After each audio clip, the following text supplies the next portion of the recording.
ఏదైనా నేరం చేసి పట్టుబడిన వారిని అరెస్టు చేసిన తర్వాత కోర్టులో ప్రవేశపెడతారు. ఆ క్రమంలో నిందితులు తమకు ఎలాంటి శిక్ష పడుతుందో అనే ఆందోళనలో ఉంటారు. కొందరు ఇకపై మారిపోయి సరైన జీవితం గడపాలని భావిస్తారు. మరికొందరు పదే పదే జైలుకు వెళ్లటం, తిరిగి విడుదలైన తర్వాత కూడా మళ్ళీ అదే పాత బుద్ధిని ప్రదర్శిస్తుంటారు. కానీ ఒక కోర్టులో దీనికి విరుద్ధంగా ఒక వింత ఘటన చోటు చేసుకుంది.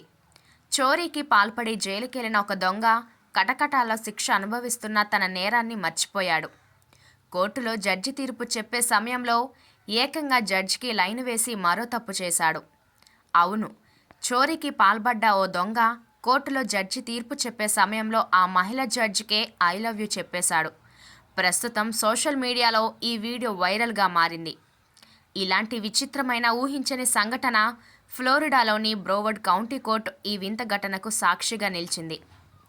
వీడియోలో ఒకవైపు దొంగతనం ఆరోపణలు ఎదుర్కొంటున్న డెమెట్రియస్ లూయిస్, మరోవైపు విచారణను నిర్వహించడానికి మహిళా న్యాయమూర్తి తబితా బ్లాక్మన్ ఉన్నారు.